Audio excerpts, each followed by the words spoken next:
Hey guys, listen up. This is the SEC Insider Hit, powered by Miss Kelly Furniture, Mississippi's number one sleep store.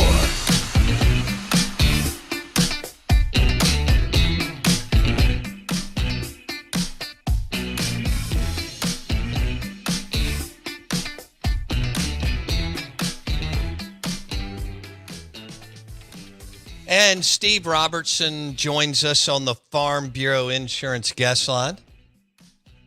Bundle your car and home and save with your Farm Bureau Insurance agent. Hop on favorites.com to get a quote. 4 minutes or less. Want to say good morning. Welcome in. This is 105.9 The Zone ESPN. And we're streaming live on thezone1059.com. And you can watch the show right now on YouTube. Search Out of Bounds Sports. Steve Robertson, how are you?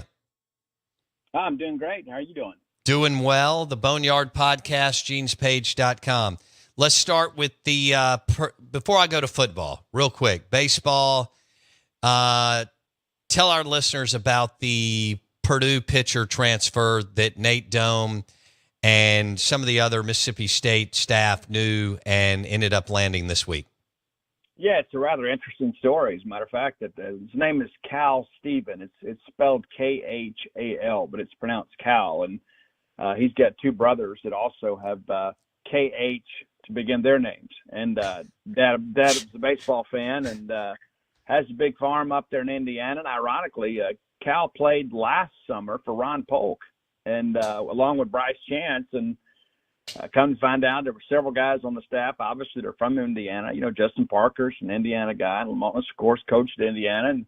And so the connections worked well for State this time around. And now it's Cal Stephen, the bona fide Friday night guy. I don't know that we go that far. You know, he was the Friday night guy at Purdue, but it's a different level here in the Southeastern Conference. But, he was a guy that, had some good outings last year, had a couple that kind of stand out. He had the Indiana game and the Ole Miss game where he just didn't have it. The Indiana game was played in a 25 to 35 mile per hour win out to left. The final score of that game was 26-11. So everybody's ERA ballooned up a little bit, but he's a guy with a 3 and 4 pitch mix. He's a 6'4", 225-pound right-hander.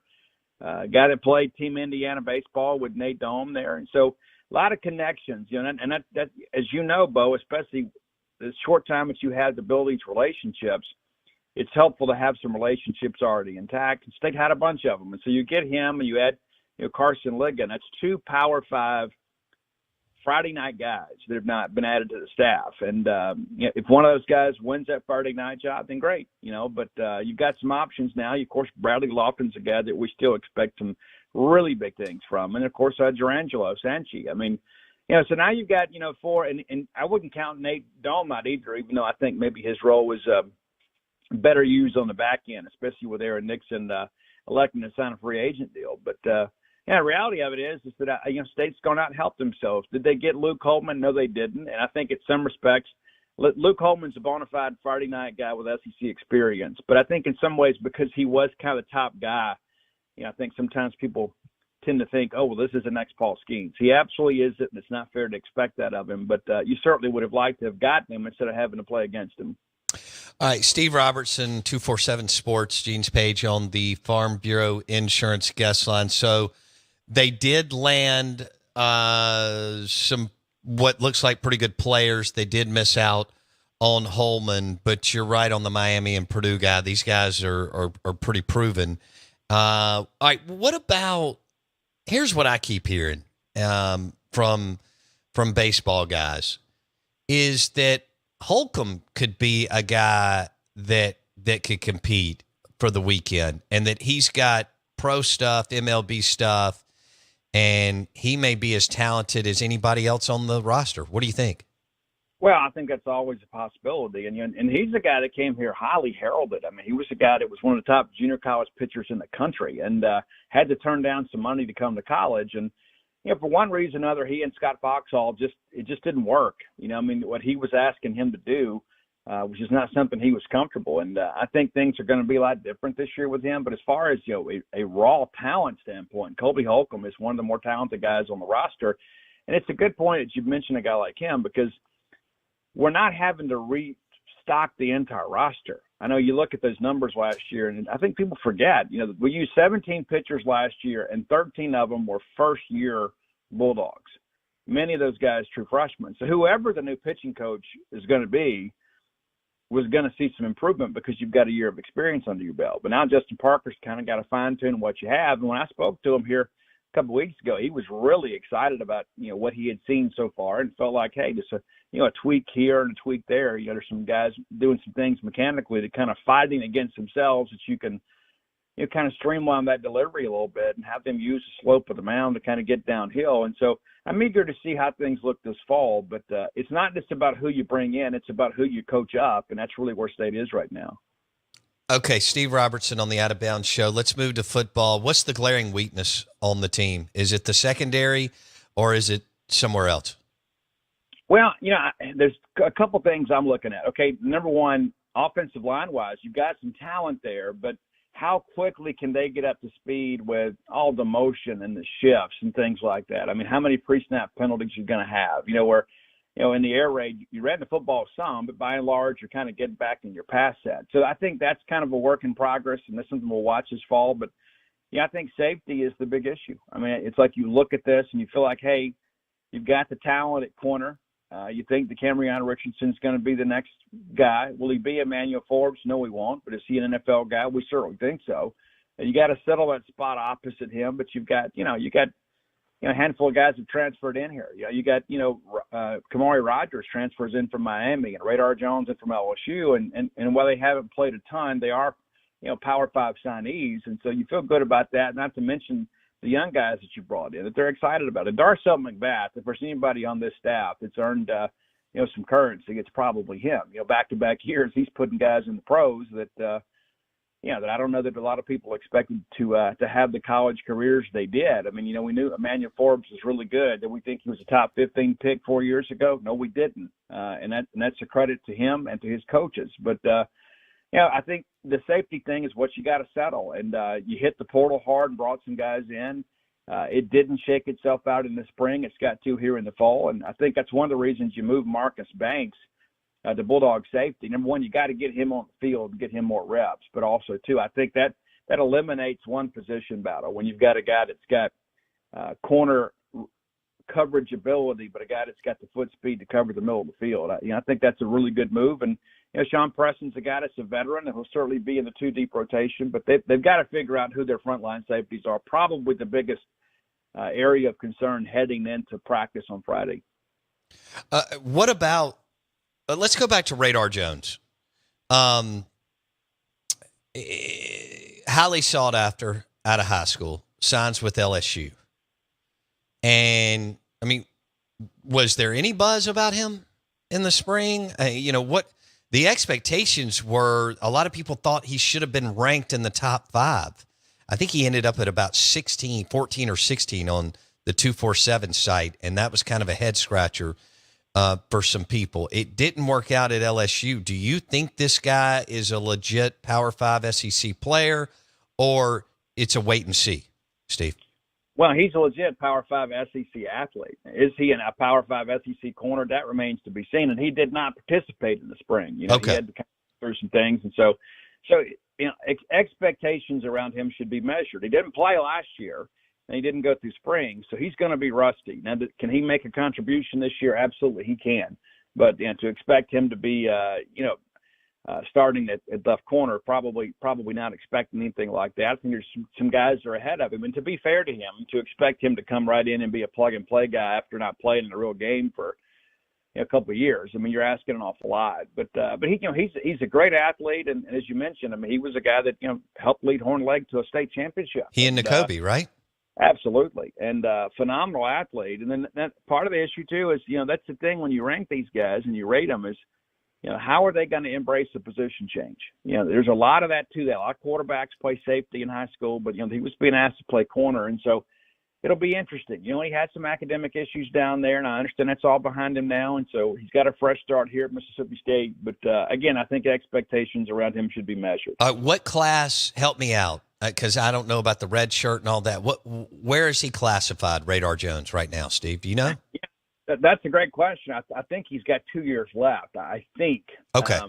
but I'd have to go back and double check that. But Okay. yeah, he's not a guy that's he was on that Nakobe Dean team. But I think part of it's going to be. I had a coach that year tell me that if it wasn't for that, he was blown away with how good they played them in the playoffs, and he couldn't believe how good he was. But that Nakobe was so good and so highly sought after because Kirby's smart and he'd been committed to all that. And he was just shaking his head, and he was like, that's the guy. Now, also, Steve, could he be a safety? Or are you just slotting him? Tell me what you think his future is. Just corner, or could he play another position? Yeah, he's got the foot speed to play safety. I mean, he's one of those guys that has kind of gotten by on athleticism, and, Okay. and he's projected to be, he's listed as a redshirt senior, but I think there may be because of the fact that he was a member of the team last year. I'm looking at his stuff right now. He in 19, he played in 4 games, and so we retained the redshirt year. In 2020, he played in 3 games. So that's the first year of eligibility, and then that year didn't count. Right. Because that's the thing about this COVID stuff. You got to go back and look at all that. So through 2 seasons, he had not exhausted 1 year of his eligibility because of the COVID rules. So 2021, he plays in 9 games, so that year counts against him. He didn't play last year, even though he was a member of the team, but he'd already utilized a redshirt. So while he is a redshirt senior in the classroom, he technically has 2 years of eligibility remaining should he and Mississippi State elect to use it. Okay. Steve Robertson on the Out of Bounds Show. Fall camp starts this week. They report tomorrow? They report tomorrow, and we get on the practice field Friday morning, and I want to thank Zach Arnett for these early morning practices. Not only does it get us out of the heat, it gives us a chance to get up content a lot quicker, and yeah, I like it. Your fans will be able to – we'll get in practice. We'll have the media opportunity, and we'll be able to get that stuff up more times than not early in the afternoon, and people have a chance to enjoy it and be ready to go the next day. But I like these practices. I think it's smart. I think it probably will keep guys fresher longer as you get into camp. And so I'm eager to see what Arnett's going to do with this thing. We had some conversations with him recently, and he's raring to go. And I think probably the thing that most people probably maybe you expect but maybe hadn't thought about is he shared that Matt Brock and Kevin Barbet have full autonomy. And I asked him, I said, how difficult is it going to be, to kind of turn it over to Matt? And he goes, not at all. He said, there won't be any issue at all. And he said, I'm not going to be a hypocrite after the freedom that Mike Leach gave me when I came here. He said, it worked out for us, and so I'm going to treat my assistant coaches the same way. If he can do that, and that's hard to do for any of us, Steve, to delegate at that level. But if he can do that, that could really bode well for, how this thing plays out, because he's got so much to do and so much on him. So that something to keep an eye on. Steve Robertson on the Out of Bounds Show. Steve, with the wide receivers, Mississippi State has been lean at that position for the most part for a long time. And everybody always talks about my negativity, but I've been beating the drum on this receiving unit. And I think it's really, really good. I'm not comparing it to Georgia, LSU, Bama. I can't worry about that. For Power 5 football, there's a lot of talented dudes between Tulu, Xavier Thomas, Justin Robinson, Wally, and Mosley. You say if he's healthy that he can make an impact. So with that's like, and Will Rogers just told us Monday, Steve, that this is the most talented receiving unit he's had. And I think if Justin Robinson's mind's right, then that could really kind of take him over the top. But do you really believe that, like, with all the guys I just named, because it's a deep group, very athletic with Xavier and Tulu, do you think Creed Whitmore can get on the field this year? Or is that a little, the kid out of Gainesville who a lot of people like, or is that a little too much to ask with all the guys I just named? I think he's going to play. Okay. And, I think he's a 2-deeper, obviously, but I think, he's the guy that's going to play this year because I think he can help us. But also, too, he had the benefit of spring. He comes from a high school coaching family, so his football IQ is well advanced.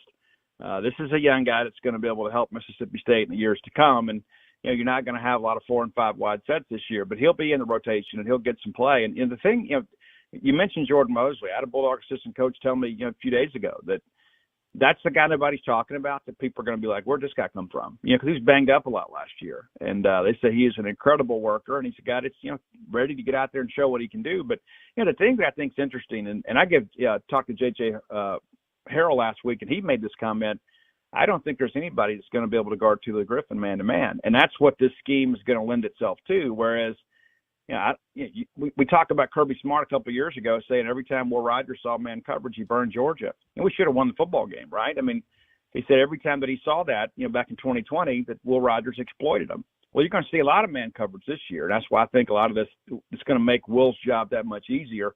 I think the decision-making process will be a lot quicker for him. But when you got Justin Robinson out there, that guy's a freak of an athlete with an unbelievable catch radius. You get that guy in man-to-man coverage, you deliver a good football, he's going to catch it, And so when you begin to think about, this is a very talented wide receiver group that is going to see a lot more man coverage this year than they've seen historically. So it'll be interesting to see how Will Rogers can exploit that. Okay, Percy Lewis, he was the number one JUCO offensive lineman 2 years ago. Is he ready to start, contribute, and be a guy for Wilfred? Yeah, I think so. And even talking to Mason Miller last year, he said, that was kind of the concern is like, what, do we play him now and do we redshirt him? He was a guy that could help. And it was really about kind of getting him up to speed. I mean, he's a guy people forget. He was a defensive lineman much of his high school career and kind of learned to play offensive line in junior college and give his JUCO coaches a lot of credit for turning him into what he's been. But, he's got to be ultra productive for Mississippi State this year, and I suspect he will be. And I'm eager to see what he looks like. I haven't seen him since the spring, but he had trimmed up a lot. He looked like he's a massive human being, but he looked to be in better shape. So I'm eager to see what he does this fall. But he's a guy that not only the state need him to take a step, he needs to. He's a guy that we believe has pro potential, but he's got to show it on the field. Back to Arnett, it'll be interesting to see how hard that, it's that fine line. He's a first-year head coach. And, how hard they go, how much do you say? I mean, I think every coach, even the veterans, Brian Kelly and Nick Saban's, debate that, every fall. Aren't you interested in that, Steve? How hard do you go in camp? Compare. I mean, you don't want a Joe Moorhead camp, but maybe not some of 2 or 3 of Dan's toughest. I think it's a fine line. How do you see it as far as what? Yeah, I think you ramp up in shells, and by the time you put the pads on, you get after it pretty good. Then you start tapering down as you get closer to season opener. But yeah, I mean, you don't want to go out there and just play tiddlywinks and call it football practice, and Zach Arnett's a blue collar type guy. So we'll have some ones versus one stuff, but they're going to be smart. I mean, they're going to be out there just beating each other up, but but you got to tackle. And that's one of the things that we see in college football these days. I mean, people talk about, man, I've never remember tackling being so bad in college football. Well, that's because they don't practice it the way they used to. Right. There's a lot of that nowadays because of the fact that, rosters, the talent level has been more dispersed than it has perhaps in decades. And so, you have a guy go down, it's could be the end of the season for you, so people are careful in practice. And a lot of times it takes a couple of weeks for guys to kind of get back into the shine of things. But yeah, we'll see how things go. But that's not something that's germane to Mississippi State. I mean, there'll be a bunch of missed tackles the first week of college football all around the country. Who are you expecting the most from? All 3 could have a good year, by the way. But I'm going to throw out 3 names. J.P. Purvis, who I didn't think played enough last year, Travion Williams, or John Lewis. I'm going Travion Williams. I think this is his breakout year. And when you see him physically, I mean, you saw him as a freshman, right? And then you let people like, this guy doesn't look like a high school player. But reality of it is this is a guy that, now that David Turner is here, and nothing against anybody else, they did a good job getting Travion here. David Turner will get the most out of Travion Williams. And David has credibility in that room. David's a no-nonsense type coach, but he does so in a relatable way that people don't feel like they've been verbally assaulted.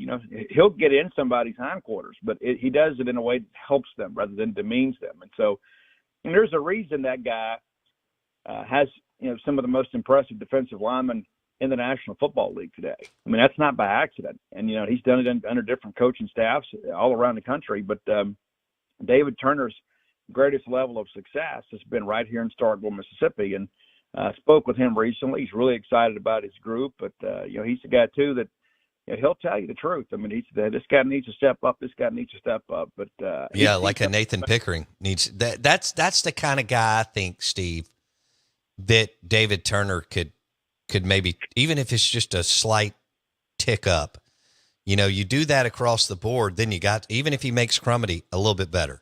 Obviously, Crumity's a dude, but Pickering and like you're talking about Travion, who they believe has NFL talent potential. You start going across the line of scrimmage, that's what Turner brings to the table, right? Absolutely. And Pick's a guy with NFL potential. It's just okay. He's had some challenges since he's been here, but you go back and you look, he's shown some flashes too, and you're like, man, this is the guy we recruited and expected to be, a dominant force, and he hadn't been dominant. He's been productive at times, but I think David Turner going up is a good thing for Pick. I really do, because David is a guy too that guys relate to him because he just doesn't get on them in a way that makes them go in a shell, and I think remember Josh Boyd was here. I mean, Josh Boyd was a real quiet guy and everything else, and all of a sudden, he gets under the tutelage of David Turner and he becomes a monster and goes to the National Football League. I mean, it's insane. But I think you're right. I think Turner will get more out of Pick, and a lot of that's up to Pick. But right, but it's like Justin Robinson, right? I mean, Bump can help. I mean, but it's up to. I mean, Justin's got all the tools to play on Sundays next year. It's a matter if he wants to flip the switch. Real quick, Steve. We've had some Ole Miss guys on talking about Suntarine Perkins and Aiden Williams, and they're both phenomenal, talented players. And how they could impact this year. Isaac Smith, big time recruit, top 3 guy in the state. What are your expectations in his true freshman year? Well, I think he's going to be a dude. I mean, I think I won't be the least bit surprised when you get into 3 or 4 games into the schedule if he's not the starter. He is there. There's just a different quality about him. I mean, like some of the same things that we heard about Charles Cross, right? Talking to players, you're like, that guy's just a little bit different. You get the same thing with Isaac Smith. I wish he'd had the benefit of going through the spring, but there's a lot of people that will say, he's just different. There's a special quality about him. And if you've ever watched his high school film, this is a guy that hits with bad intentions, and you got to have that in the SEC. I mean, this is not, two-hand touch football. You got to be a physical brand of athlete, and Isaac Smith certainly is. And that could answer a lot of problems for State. But of course, you think, hey, you got a freshman out there. But the good thing is he's an intelligent guy. He's not just a guy running around, kind of see ball, hit ball type mentality. He understands the offense is trying to trick him. But, if he can win this job in fall camp and hang on to it, I mean, there's going to be some growing pains along the way, but it could be a very significant thing for Mississippi State because Isaac Smith's a guy that's probably a 3-year college player and then goes pro. All right, we'll leave it there. They report on Thursday and hit the field on Friday in Starkville. Report today at Ole Miss and hit the field tomorrow. So there you go. There's 3 big ones in Isaac Smith, Suntarine Perkins, and Aiden Williams. We'll see what shakes out for those and others as true freshmen. Steve, thanks, man. Appreciate it. GenesPage.com, 247 Sports, the Boneyard Podcast. We are the Out of Bounds Show, 105.9 The Zone, ESPN. We'll have the veteran linebacker, Jet Johnson, on the show at 9:30. He'll join us on the Farm Bureau Insurance guest line. Good morning. Welcome in. Lunch today brought to you by Bulldog Burger in Ridgeland, Starkville, and Tupelo. Delicious burgers at Bulldog Burger.